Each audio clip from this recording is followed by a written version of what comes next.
was having a conversation with the orange tree, and this is what he told me. He said, "Hey Keith, I've got an ant infestation. I've got an aphid infestation. I haven't been fertilized in years, and look at me." Well, right now there's no oranges, but he said, "Look at me.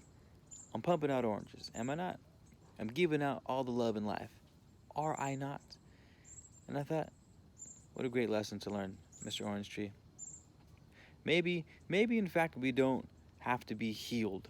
We don't have to have all of our traumas dealt with. We don't have to have all of our Kundalini sessions handled. We don't have to have all our shadow work rituals done in order to give and receive love, to be the light, to shine, and to be, generally speaking, at peace and joy in this existence. I know I'm not the only person talking about this. I've heard it a couple times in passing, to be fair, completely, but it's like, uh, I don't know how often it is that the main focus of life is always, or not even life, the main focus of this sort of spiritual pursuit has been, you gotta fix your traumas. Like everything, there's always something wrong with you. There's always something to uncover. Always some sort of shadow that's gonna jump out and bite you when you least expect it. All sorts of baggages that you bring over, and you can't move forward as a human or as a soul unless you fixed everything. And you gotta do all the plant retreats, and you gotta do all the ayahuasca, and you gotta do all the freaking pizza toppings, and you gotta do all the Ebo games so that you can exist as a stable soul on this existence. And I get it, don't get me wrong, for sure, 100%. If you have some serious traumas that you need to work through them, by all means, boo-boo. Connect with the ancestors, do your cleanses, burn your sage, steam that yoni, do what you gotta do, boo-boo. By all means, I get it. Healing is a huge part of the game. You can't fly unless you lighten the load, I get that. But who's to say, or who's not to say, that maybe the most important thing is not to fix ourselves of all our problems, but to shine otherwise. To acknowledge that darkness is real. And that to a certain extent it's got a hold on me. And to shine anyways. Isn't that a nice proper way to see things? Yeah, I get it. I may be at rock bottom, but I can still laugh. I can still find joy. I can still find peace and serenity. And maybe that's why rock bottom is such an important thing.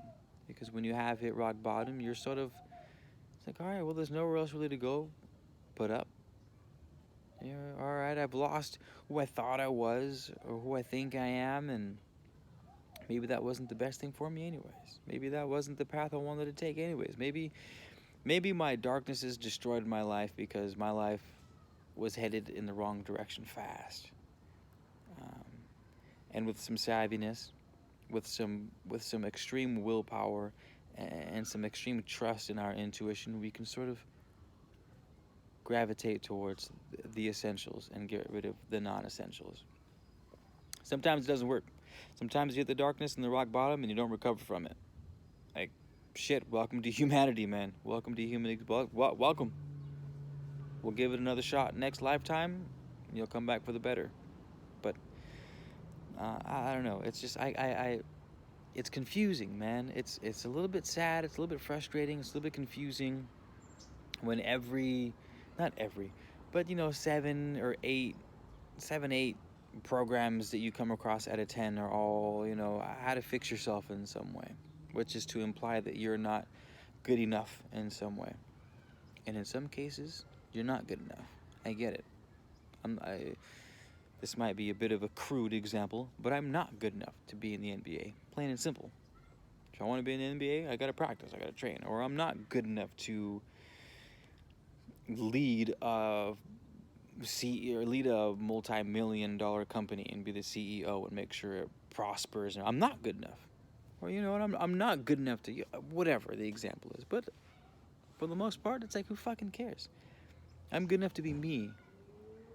Thoroughly, wholly, suitably, sustainably, happily, peacefully, joyfully me. And I can do that well. I can do it so well. And I have my flaws, and I have my strengths, and I have things I'm so fucking good at. And I have things that I absolutely suck balls at. And it is what it is. I try to get better at the things that I'm not good at, but whatevs. I still slay nonetheless. I still have something to offer, like the orange tree. So what? I've got a bunch of aphids. I'm still giving you oranges, am I not? They're still tasty as fuck, are they not? They're still organic, are they not? So be like the orange tree. Give, because it's something that you do. Orange, because it's something that oranges do. What do you guys think? See, we need that shift. We need it. We need that shift in thought, you guys. We're sort of curating as we go along. We're materializing existence as we see it to our own experience. We have our past, we have our present, we have our future. We have our past, present, and future, and we take a gamble. You know, who's to say what you do in the what decision you make is right or wrong? Who's to say what you're doing is the right way or not? The most important thing is that you make a decision. Period. Right? Clouds cloud, waves crash. Clouds don't get mad at how they exist in the sky. They just do their cloud thing. Waves crash on the shore. They're not complaining. It crashed funny. No, they're just crashing. They're just doing them. It's useful. And it's useful because why this is all important. Like, Keith, why? Okay, I get it. Like, cool, sounds great. Why is it important? It's important because some people are stifled by decisions. Some people are stifled by all the options they have, and they're stifled by lacking confidence or lacking motivation or lacking clarity. And it's like we persist regardless. We acknowledge that those things happen, and we acknowledge that we can get better with those things, but we acknowledge that we have to act in spite of. And that sort of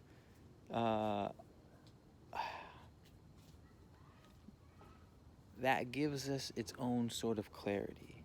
You know what I mean? It gives us, or at least not clarity, but it gives us its own sense of peace. It's like you knock over the first domino and you go, I hope they fall in order. There's nothing I can do now. I did all I could. Now let the dominoes fall. Where they fall, they fall.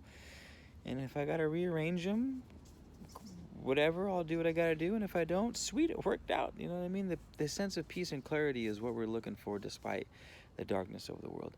And if we're constantly focusing on how bad we are and how much we have to fix who we are, then we're going to be stuck in that place. We need balance. You know, acknowledge your darkness, acknowledge what you need to fix, but also acknowledge your light and acknowledge what you slay at and how, and leverage that. And hope for the best. Yes. Cool. That's it. Thank you guys for watching the video. My name's Keith, Man Letters, Knowledge, Information, Entertainment. Hit me up on my email for one-on-ones or coaching sessions or anything like that if you want to do. We do all sorts of stuff. Do tarot readings, small, little surface level tarot readings, whatever you need, guys. Hit me up and we'll get you going. Thank you for being here so much. I'll talk to you guys soon, all right? All right, take it easy. Wait, we gotta freeze it for the thumbnail shot. You ready for the thumbnail? How about this? Serious face? Happy. Ooh, what a, hey! I'll go with that one. Hey!